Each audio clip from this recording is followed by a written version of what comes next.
26/7/2024 ಬೆಳಿಗ್ಗೆ 8 ಗಂಟೆಯವರೆಗಿನ ಕರ್ನಾಟಕದ ಹವಾಮಾನ ಮುನ್ಸೂಚನೆ ಹೀಗಿದೆ.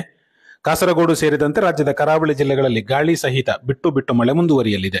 ಕೊಡಗು, ಹಾಸನ, ಚಿಕ್ಕಮಗಳೂರು ಹಾಗೂ ಶಿವಮೊಗ್ಗ ಜಿಲ್ಲೆಗಳಲ್ಲಿ ಸಹ ಗಾಳಿಯೊಂದಿಗೆ ಆಗಾಗ ಮಳೆ ಮುಂದುವರಿಯುವ ಮುನ್ಸೂಚನೆ ಇದೆ. ಯಾದಗಿರಿ, ಕಲಬುರಗಿ, ಬೀದರ್ ಜಿಲ್ಲೆಗಳಲ್ಲಿ ಉತ್ತಮ ಮಳೆಯ ಮುನ್ಸೂಚನೆ ಇದ್ದರೆ, ಮೈಸೂರು, ದಾವಣಗೆರೆ, ಹಾವೇರಿ, ಧಾರವಾಡ, ಬೆಳಗಾವಿ, ಬಾಗಲಕೋಟೆ, ವಿಜಯಪುರ, ಗದಗ, ಕೊಪ್ಪಳ, ಬಳ್ಳಾರಿ, ರಾಯಚೂರು ಜಿಲ್ಲೆಗಳಲ್ಲಿ ಅಲ್ಲಲ್ಲಿ ಮಳೆಯ ಮುನ್ಸೂಚನೆ ಇದೆ. ಕರ್ನಾಟಕದ ಉಳಿದ ಭಾಗಗಳಲ್ಲಿ ಮೋಡ ಹಾಗೂ ಅಲ್ಲಲ್ಲಿ ತುಂತುರು ಮಳೆಯ ಮುನ್ಸೂಚನೆ ಇದೆ.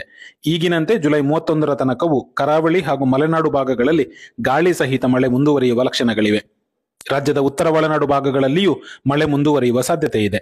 ದಕ್ಷಿಣ ಒಳನಾಡು ಭಾಗಗಳಲ್ಲಿ ಮಳೆಯ ಪ್ರಮಾಣ ಕಡಿಮೆಯಾಗುವ ಸಾಧ್ಯತೆ ಇದೆ. ಮುಂದಿನ 10 ದಿನಗಳವರೆಗೂ ಕರಾವಳಿ ಹಾಗೂ ಮಲೆನಾಡು ಭಾಗಗಳಲ್ಲಿ ಬೆಳೆಗಳಿಗೆ ಔಷಧಿ ಸಿಂಪಡಿಸಲು ಇಡೀ ದಿನ ಮಳೆ ಬಿಟ್ಟು ಸಿಗುವ ಸಾಧ್ಯತೆ ಕಡಿಮೆಯಾಗುತ್ತಿದೆ.